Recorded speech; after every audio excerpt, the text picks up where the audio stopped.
but this whole story, and the whole time I'm thinking about how, like, I have, my son was, I think 14 at the time, no, something like that, 15 at the time. And the whole time I'm thinking, these are children that grew up in Israel, grew up in a Western country. How are they dealing with all of this? And I kept thinking, what if it was my son? And we ended the interview, and I just burst out crying, like just sobbing. And and Licky would testify that I forgot to turn off the camera, so the whole thing, I'm not on camera, but you can hear it. You can hear me sobbing, and the girl is like, what's wrong? Are you okay? And I'm like, yeah, it's just, you know, it was a bit embarrassing, you know. No, it's not embarrassing. I mean, you can only imagine what either you or your children would be able to do or not do. And having, you know, to be faced with survival at 13 is beyond a parent's desire. It's the worst situation you could possibly imagine. But did any of the kids die in the process?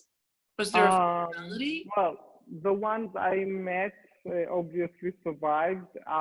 Yes, I know that some of the deported refugees died, some younger children from malaria or whatever other diseases. Yes. So from the, I think the deportation, I think the South Sudanese community that was deported was like 1,200 people, around 1,200 people that were deported. Yes, there were a few people that died. And some of them are still out there in very unsafe conditions in refugee camps.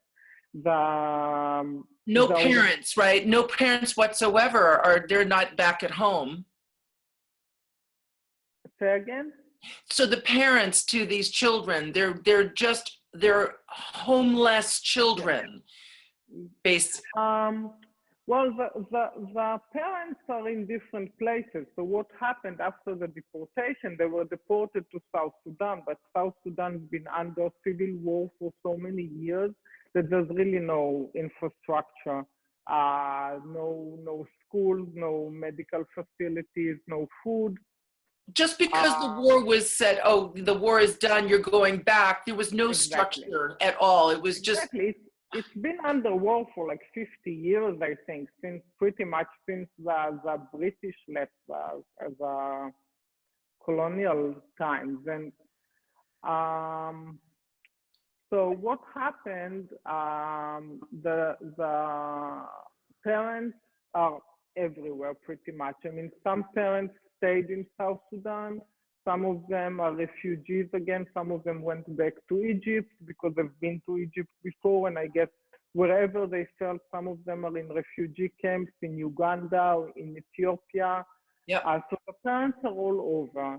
And when Rami and Leah started the organization, they contacted everybody that they knew. They started out with 35 children were at the beginning, the first group, and slowly as they raise money, they're adding more children. And still today, they keep getting requests to add more children, but they only can take as many children as they can afford.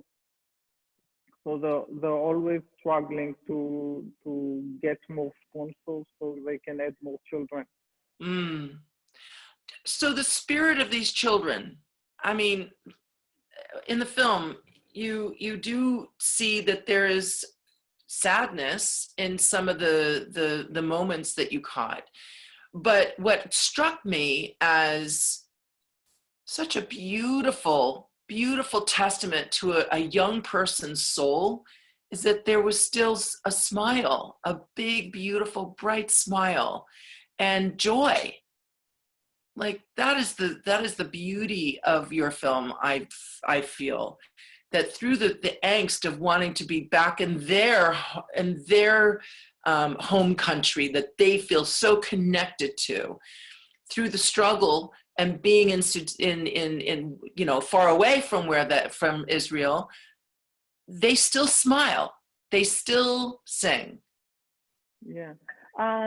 Well, I think I've seen a big shift because I've known them since the end of 2015, and then I went back there again in 2018, and throughout I'm in contact with them. I talk to them on a Facebook Messenger. I'm in contact with the organization, and I've seen a great shift in them. So if in the beginning they were very much mourning Israel and the loss, I think they just got used to what it is. And later on, I mean, you hear them at the end of the movie talking about they want to go back to South Sudan and help rebuild their country. So they're reconnected to their own country, and they're no longer Pining away for Israel. Yeah, but I think, but they still are very connected to Israel also, and to the Israeli culture. So does the Israeli government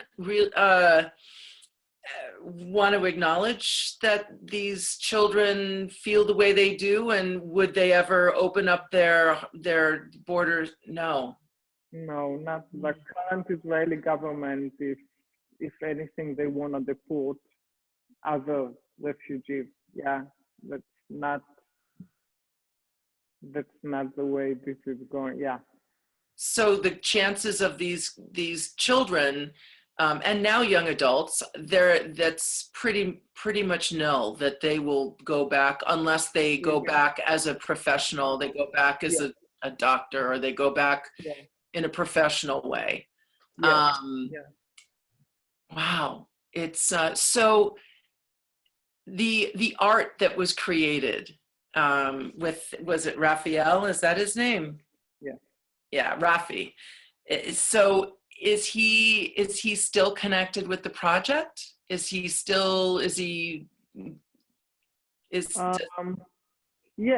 So well, first of all, I mean, I think now he's really excited about the film coming out, and he wants to show the film so we can talk about it. Actually, before this whole thing, the coronavirus, we had a plan of arranging screenings in Israel with him, so he would go and screen the film and then talk about it. So that unfortunately will have to be postponed. And he's keeping in touch with them on Facebook, same like I do. Was he an interesting character to work with? Very, very. At the beginning, Licky is laughing. Yeah. So yes, he's very challenging at the beginning. Like the first time we met in the first week, we had there was a lot of tension, not good tension. I did not care for him too much. He managed to annoy me. He's very strong-headed. He has very clear ideas of what he wants to do, and no matter what, he's gonna get it done. And I needed to get my camera ready, and I'm like, he's like, oh, he's starting some kind of a meeting or a discussion, and I'm like, can you wait a second? I need to bring my camera I was just filming something else. Do you mind? I'm a one-man band.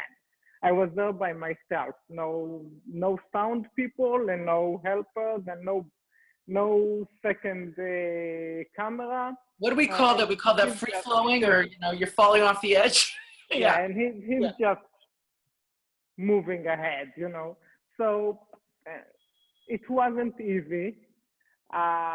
When I came back from Uganda, I wasn't sure that I want to continue to talk to him, but then again, I was really fascinated by the story. So it was kind of like it was hard. It was kind of like I don't really It care was for 4 years of your life.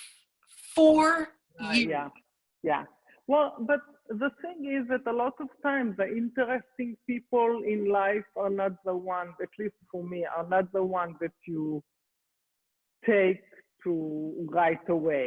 It's the more interesting, the more challenging people. You don't necessarily, you know, a lot of time people that you like right away, and then after that you find them like just, I don't know, not as interesting. He's very challenging. He's very interesting, Mm. but he's not an easy person to get along with. But now we're great friends. I mean, we chat on WhatsApp. Okay.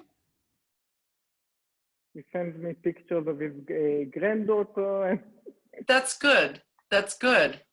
So, you know, walking away and I just sat in your screening room,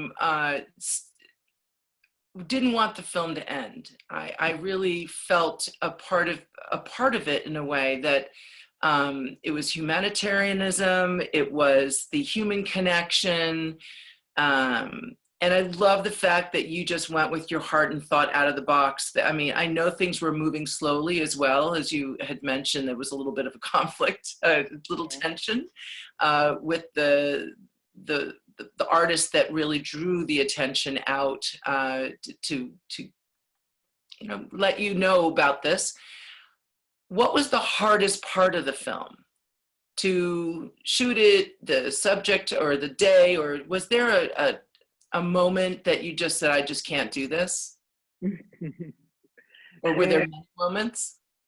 well, yes. I mean, there were a lot of parts. I mean, the practical part about shooting in Africa, or even before going, just like preparing, I had a lot of, you know, doubts and, you know, like, is this really, I mean, I never actually met this guy. I'm going all the way to Africa God bless you. for a project that I don't really know that much about, a guy that I never met. Sounds a bit, I don't know, unusual. Let's be nice about it. A bit unusual on the phone. And I'm like, am I gonna go all the way to Africa and there's like not gonna be anything there? But I knew that I'm not gonna forgive myself if I won't go. So I went anyway. You know, it's not. I have to ask, I really do have to ask, because you have a husband that he really supports you as a filmmaker, and you go into, I should have you both on, you go into the depths of Africa to a newly, you know, cease war situation, not exactly kosher by all standards. How do you approach your lovely husband, whose name right now is Quentin Tarantino on the screen? How do you discuss your projects, and how is it that, you know, that you not that you're able to do this, because you are a mom and you are a professional, you're a great filmmaker, but how do you get through the difficult conversation with your partner in life? To go into these, you've done other movies that you know, it's not the easiest places that you visit. Yeah. How do you handle it, both of you? I should let you both talk about it. I have you off mute, so. Do you want to say anything? I don't. I don't remember. I think he saw that I was really excited about it. And maybe I presented it, maybe I didn't tell him about all my doubts. Maybe I presented it as safer and more organized, but it actually was. Um, I don't know. I don't.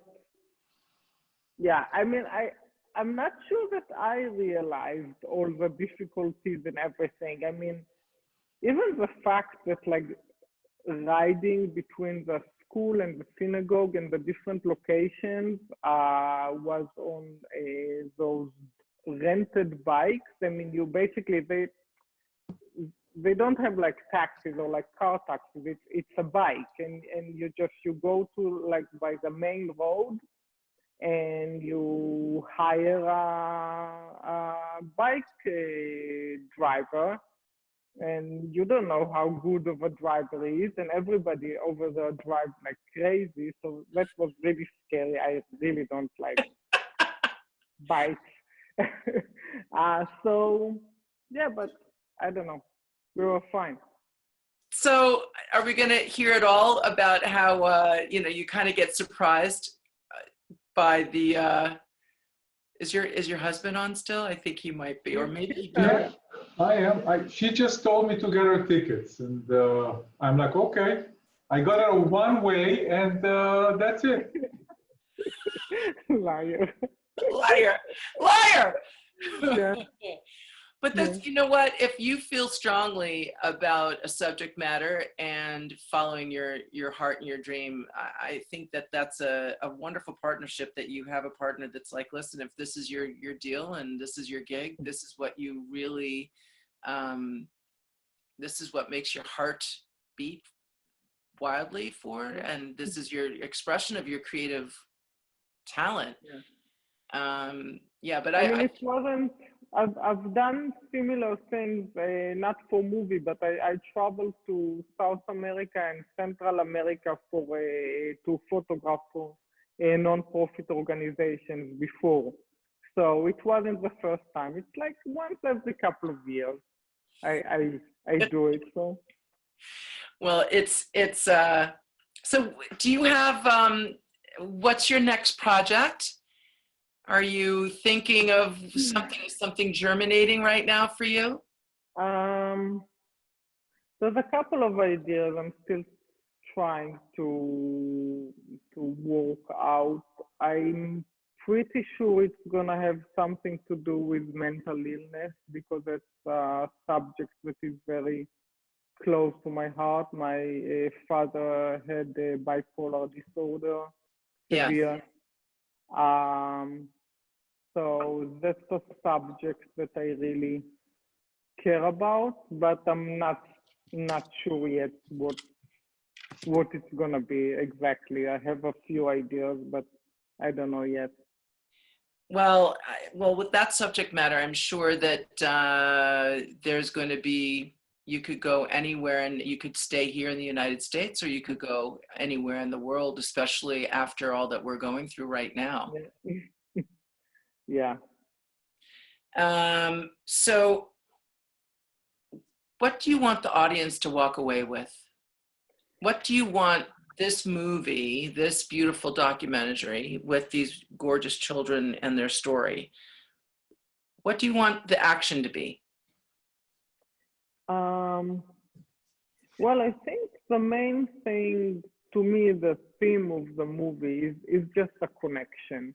Is basically how people are connected to each other. I mean, those children, their connections in Israel is basically what saved them later on when they were deported, and the connection with Raphael caused the change, and my connection to them. So I feel that the human connection is just I mean, right now we're talking when, we can't see anybody, but I think the human connection and the connection between people, seeing people, it's just, there's nothing like it. It's very, it's hard to give it like to define what it is. It's just it. So that's the main thing that I want people to walk away with from the film. And other than that, it's I really want to bring awareness to this whole story and to the children also, because if I can also help them raise funds for the organization, if you know that would. So why don't you talk about the organization a little bit more? Explain this organization that you have aligned with. Okay, so basically, Leah and Rami, we see them briefly in the film because it's not really about them, but when when the families were deported from Israel to South Sudan, they kept in touch with their friends in Israel. Now, Leah, she knew one of the children. Wow, he was just her best friend, a school friend of her son, and when they were deported, this was just like somebody that was every day at her home. Yeah. And all of a sudden he's deported to this horrible place. Terrible. And she's a lawyer, and she just started trying to figure out like what they can do to help them. And Rami, he volunteers in the neighborhood, South Tel Aviv neighborhood, where there's a lot of refugees. So he knew them like that. And there was another guy that was involved, and they started, and basically at the beginning, they were trying to look for solutions in Sudan or in South Sudan, see if they can maybe get funds to open a school, but they realize that this is just, nothing is stable over there. You can try and open a school, and then the rebels will come and just destroy it, and just in war. Yeah. You can't do it. So that's how they came up with the idea of sending them to Uganda. Uganda is known for a pretty good education system, and it's a country next to South Sudan. So that's how they came up with this idea.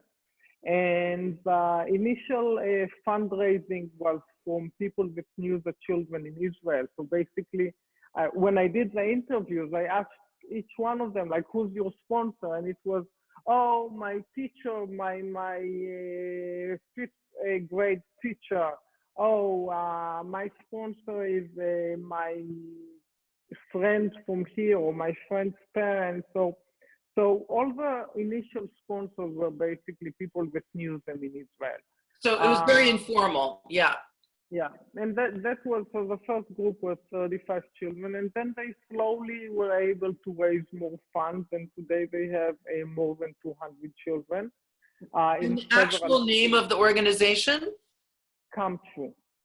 So the name is Come True, and they're part of a bigger organization that's called Become. So it's a Come True, Become. They're kind of interchangeable. They joined, basically Become had other projects, and they joined them to make the opening of the organization, a non-profit, easier. So now they're part of Become. Do the kids get a chance to, the friends that used to be together and then they got separated? Are the friends communicating with one another? Are there cell phones involved and internet, or is there anything like that on the other end? Yeah, most of them have phones. And when I was in Africa, I was introduced to a free version of Facebook. It's called Facebook Free, and there's no images, just text. But it doesn't cost any data, so you can use it, because they all have like pay-per-use phones and pay-per data. So they have this free. So yeah, they communicate mainly on Messenger. Okay. Yeah, and they keep in touch. Yeah, also with their parents. I mean, many of the children don't see their parents for years. Because if the parents, like Victoria, for example, that she's in the movie, I'm in touch with her. Her parents are back in Egypt because they came to Israel from Egypt and they went back to Egypt after that. So she's in Uganda and they're in Egypt. Travel is obviously expensive, so she doesn't see them. She talks to them every few weeks, I guess, when they can get hold. Everything's expensive. Money is very, very short there. So getting on a flight to Egypt, that they can't do that. I just can't imagine releasing my daughter at 13 Yeah.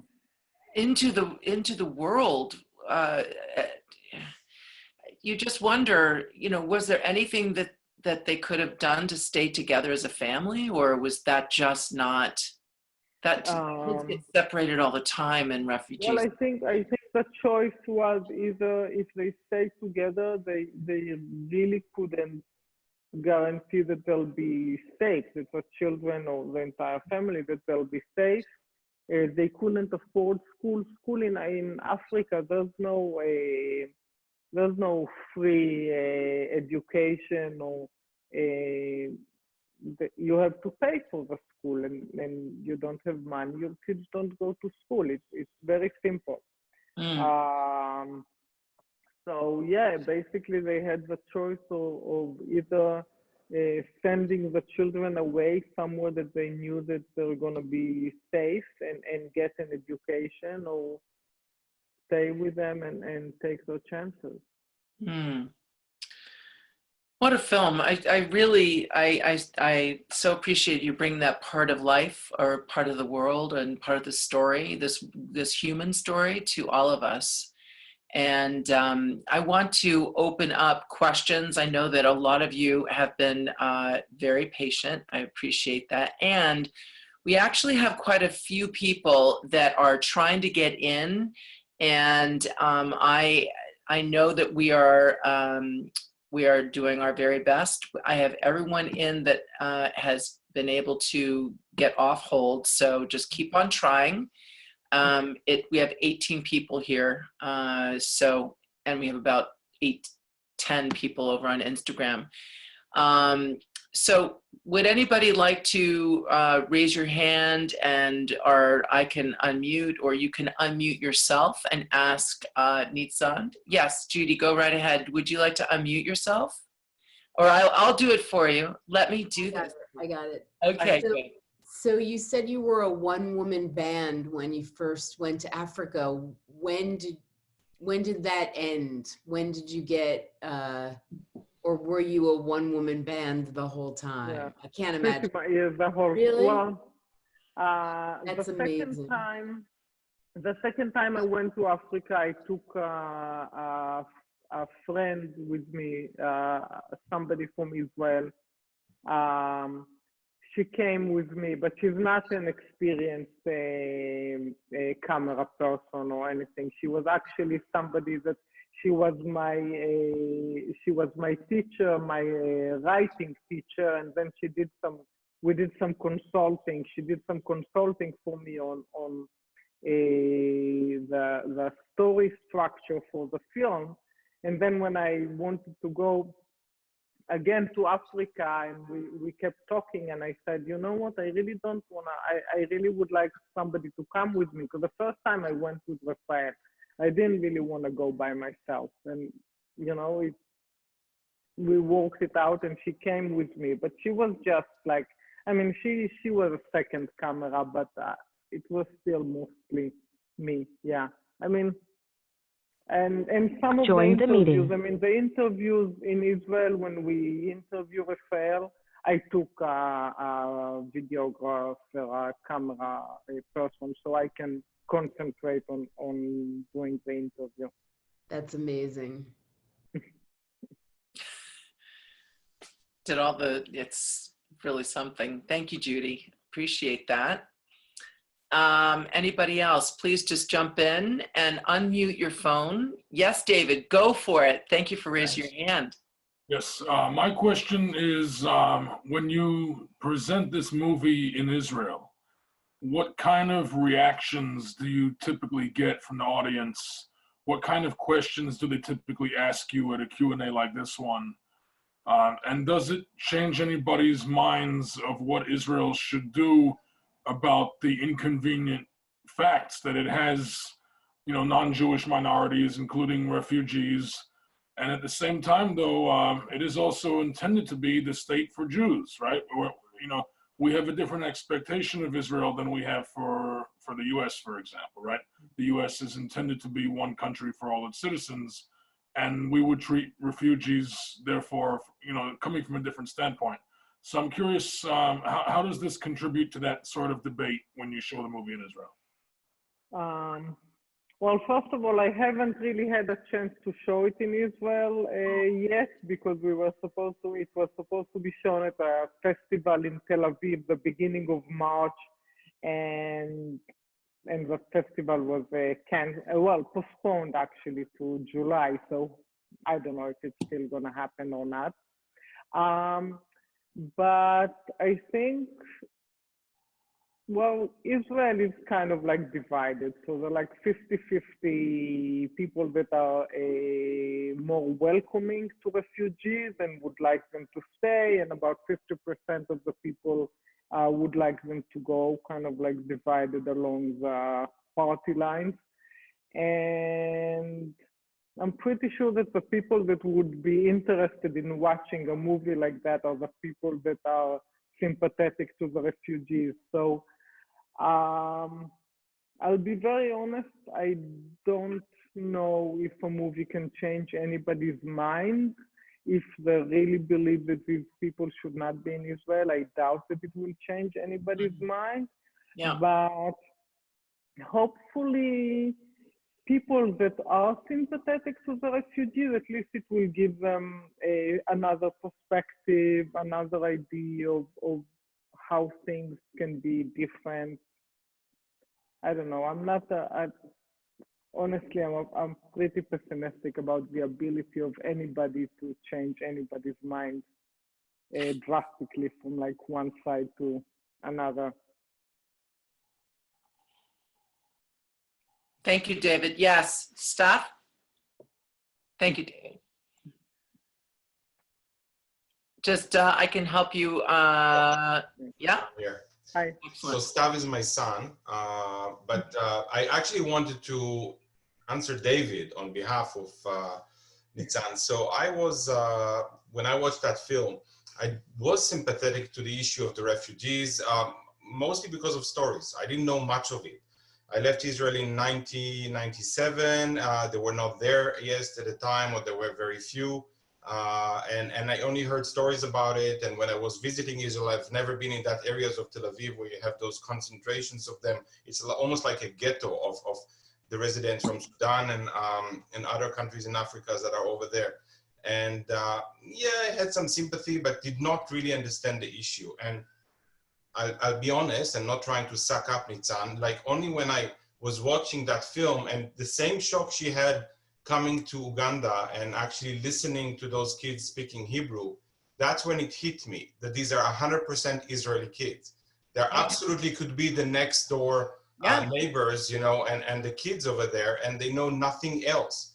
And they were so innocent, and they were born maybe overseas, or not overseas, over borders, but they raised and totally suck up this culture that they live in, and one day they're being plucked out, and it's only when you listen to them and you can listen to the slang and the funny way that they say things, you absolutely realize that they have been in a regular Israeli school. And then of course you think of your kids and you said, oh my God, imagine if somebody just came and took me and threw me out in a society which is 180 degrees turn of what you know right now, which is so different than Israel and Tel Aviv, and then to end up in South Sudan. So yes, it's definitely changed minds, and it totally put me to that direction. And we became followers of this organization. We managed to donate a bit, not a big deal, but everything helps. But yes, it does change, Nitzan. So thanks there. Thanks. Aw. I have a quick question though. David, go ahead. Stav, I think, brings up an excellent point, that to what extent can you have an identity of being Israeli being different from the identity of being Jewish, right? We expect that in Israel that it would be the same. Whereas you could have an identity of being American or Canadian or Australian that has nothing to do with your religion, right? There are a lot of different religions that live here. And as a result, that's not supposed to be part of our identity. Whereas in Israel, it's intended that that's why we have Israel to begin with. And likewise, I think it also brings up a point that I remember learning about in school. I don't know if you're familiar with this term or not. It's called third culture children. And what that, though, typically is in the context of is children who are expatriates. So, for example, one of my college professors, he was born in Pakistan and he left at age 2. He doesn't remember Pakistan. And his father was an executive with a corporation, and they moved every couple of years, you know, Singapore, Belgium, eventually winding up in central New Jersey in the US. And he felt like he didn't really belong at home anywhere because, you know, the people around him had a different idea of what does it mean to be, you know, a person from a certain country. He didn't have, you know, the same kind of stories or the same kind of cultural reference points because every 2 years, you know, he didn't know the children's shows. He hadn't grown up the same way that they did. And yet at the same time, if he would go back to visit his family in Pakistan in that particular case, he would also feel like he's an outsider because everyone would tell him he doesn't belong. He doesn't think like them. He may look like them, but he doesn't think about the world the way that they do. And he doesn't know, again, same thing, you know, the stories they grew up with, you know, the equivalent of the Mr. Rogers shows they all watched when they were kids of Sesame Street. So there's that question of, so what does it mean to have an identity? How do you form it? And to what extent is it bound up with the history and narrative of the dominant culture or country? Well, I think Kur puts it very well in the movie. He has this line where he says, I used to think of myself as an Israeli, and now I don't know who I am.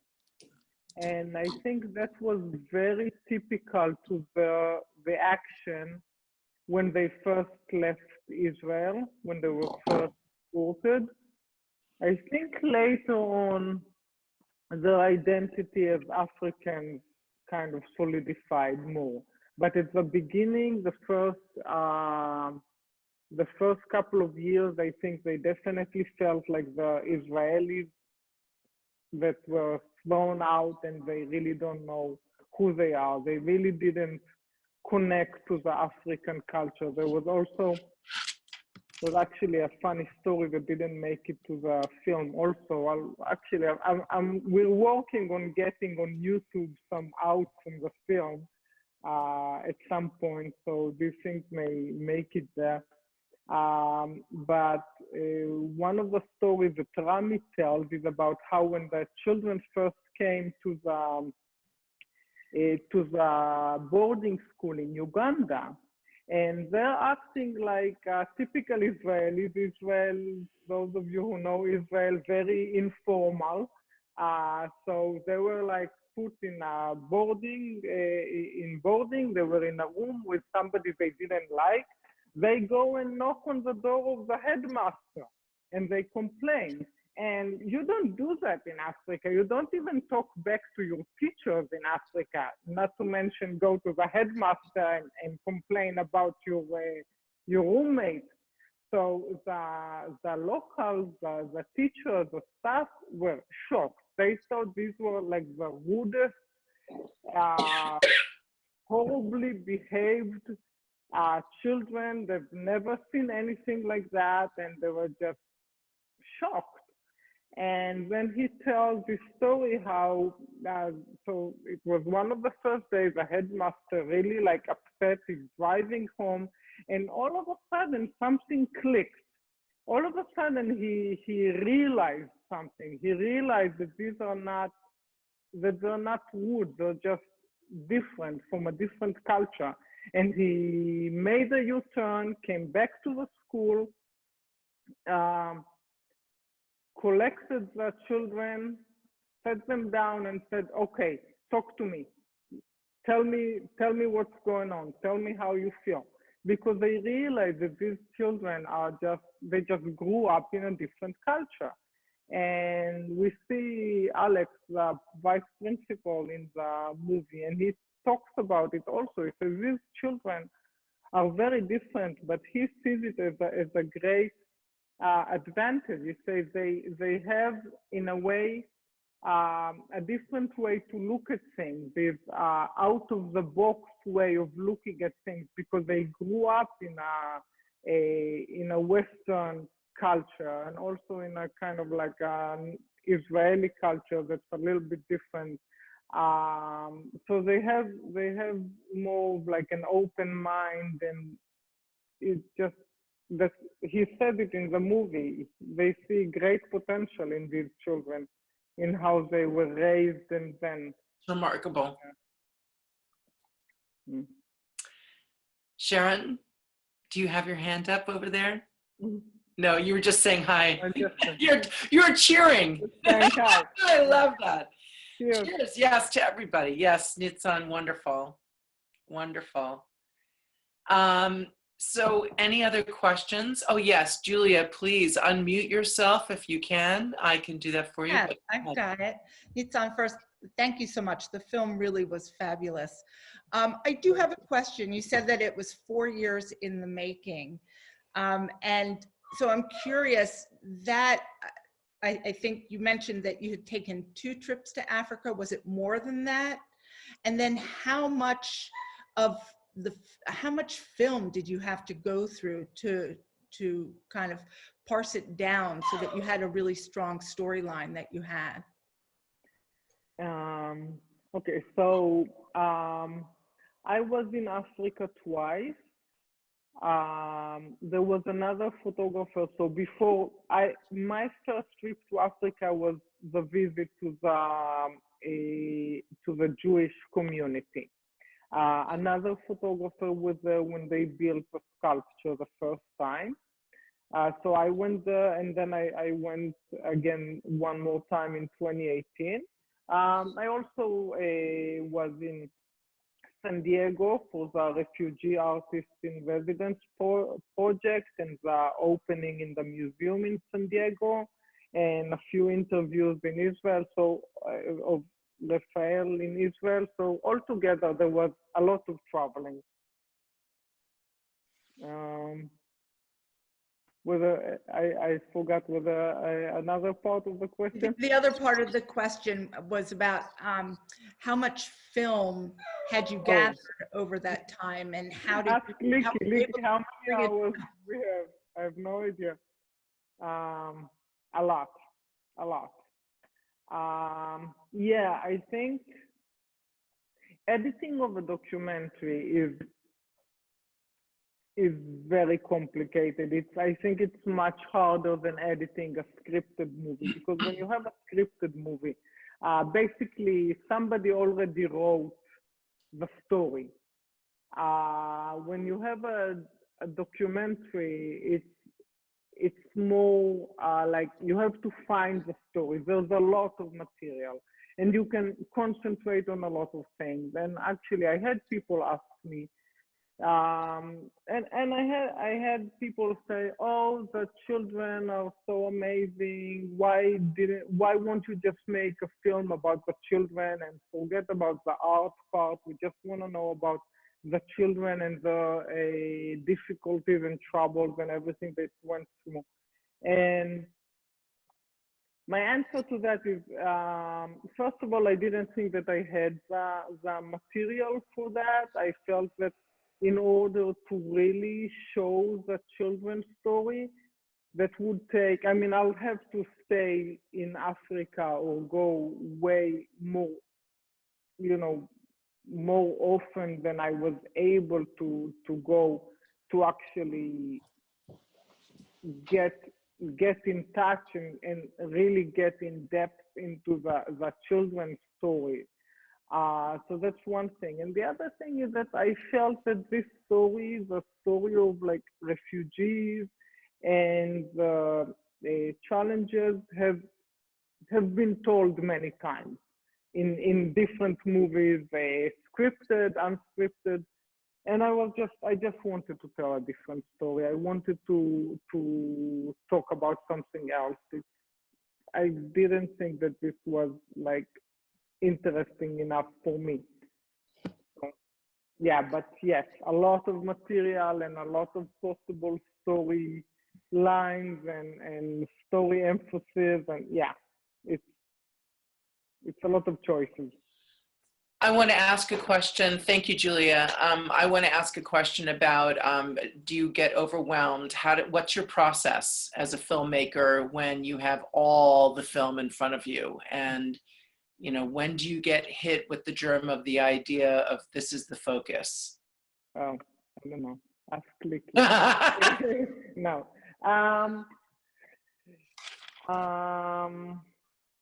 Wow. mean, how do you talk Yeah. yourself off the edge? You know, when Yeah. you have so much content and Okay.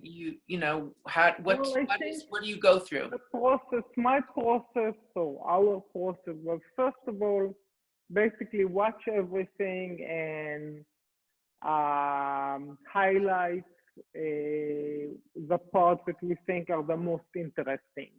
And we do it separately, so we look at the visuals separately, we look at interview separately, we highlight the parts of the interviews that we think are the strongest and the most interesting. And then we start kind of like shuffling them together. I mean, editing this movie took more than a year to get like to a rough cut, and then almost another year to refine it. So we were editing it for 2 years. It's a lot of back and forth. And then we had some kind of a structure, but we weren't too happy. So we got another story consultant that gave us some ideas, and then we shuffled things again. I mean, there's so many things, like for example, Raphael's story of his depression and how art helped him. We didn't really know where to put it in. Do we put it in? Do we just leave it out? Do we put it at the beginning? But then it felt like, no, because people don't really know who he is at this point, so why would they care? So a lot of decisions of where you put things where they will make sense. The backstories of the children, like getting to Israel, then being deported, then going to the school. How do we put it? Do we put it all together? Do we break it up? A lot of decisions, a lot of trial and error and trying different things. And Yes. Yeah. So have you and Lecky, have you guys worked together before? And because it's a true relationship when you work with your editor. I mean, the way a film is edited, a way a TV show is edited is crucial. So how did you find each other? So we're neighbors. We actually, yes, we did work on a previous movie. So the previous documentary that I made, Writers Matter, for about a non-profit organization that works in Philadelphia. So I was working on it. I was editing it when we were introduced by a friend, and then at some point. And I knew she was an editor, but I didn't know her that well. And then at some point I was like, do you mind taking a look at something? You know, I'm not sure here, I'm not, and I don't know, I just got her like sucked into that project. And then when I started working on this one, I mean, it was only natural that she's gonna be dragged into it. Like, you want to mention anything or talk about how it was working together, or the project itself, how it affected you as an editor? Here, hold on. Let me unmute you. Hi. A lot of tissues in the beginning. I don't know, it's an interesting process, I would say. You go a lot of back and forth. Nitzan's way of processing stuff and mine is very different. So she will have to, read through stuff and I have to rewatch it. And then we kind of meet, talk it out and build stuff. And then, I don't know, it's like a lot of back and forward. And Mm. Yeah, you build segments and then you start kind of try to Organically place it to a putting things story. together organically. Yeah. It seems like the Yes. molecules come together and then you actually have a body of something. Yeah, kind of. It's like you start, small pieces and then, I don't know, one day it's there. Is every project like that you have this enormous amount of content and then you work with your filmmaker and you're the editor and all of a sudden you see the body come out through the content? Because it is truly overwhelming when you do have a lot of film. Yeah, I think yeah. we have probably 400 hours, if not more. We have a lot. And you edited for a year or 3 Yeah. no, more than that, right? More, but it's, Yeah. it's not that, it's a process. So sometimes we'll take a week or two or I don't know, a month off because we couldn't get anywhere. We needed to process. Fresh. It's different. It's different. Some subjects are easier than others. We started with this project. It started as a small side movie for the structural, like the exhibition in San Diego. So we did a 10 minutes, I think, movie or something. No, it was 26 minutes. Okay. Short one. So that one. And from then we took it to another way. So we kind of knew the half of the materials, but then we wanted to give it another spin. So like you're looking for something you haven't seen before, but every project is different. I can't say, I don't know, there is no way of doing it because it's every story is its own story and there isn't one, there are millions of ways to obviously solve it, or tell a story. How do you feel about the accolades that you've been getting with the film, both of you? Nitzan, you've had some really good reviews of the film. What have you heard and how does that make you feel? Surprised. Surprised?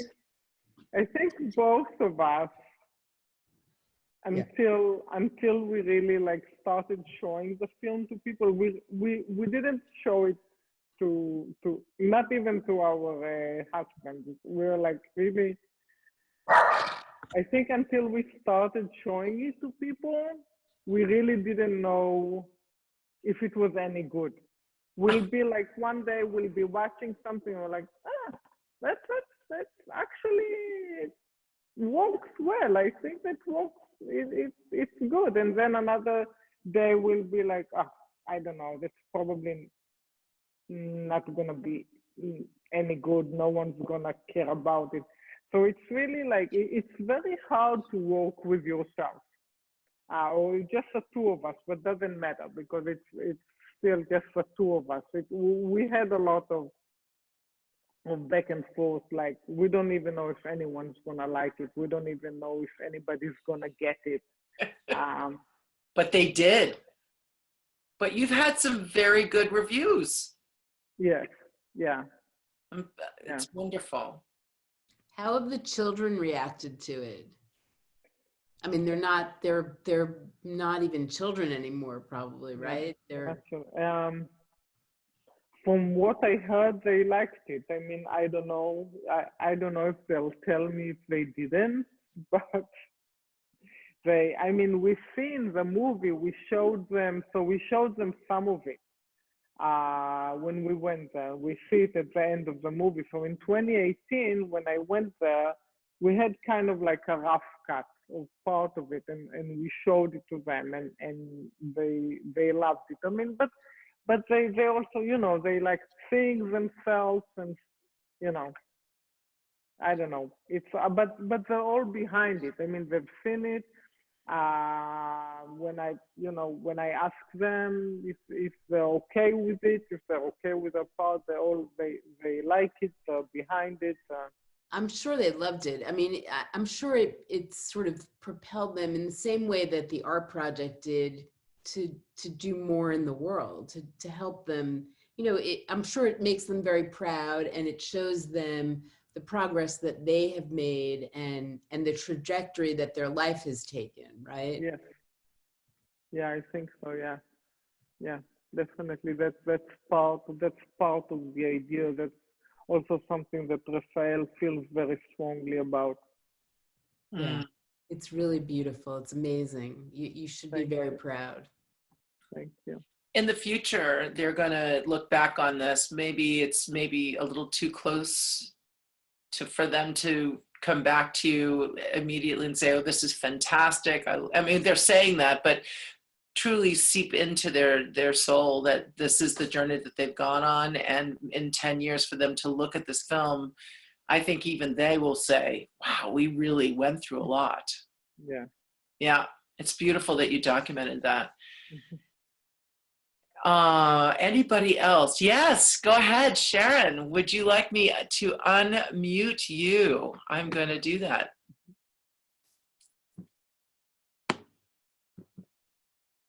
Okay, hold on, Sharon. You're not unmuted. I don't understand. So you need to unmute myself. There you go. Thank you. Hello.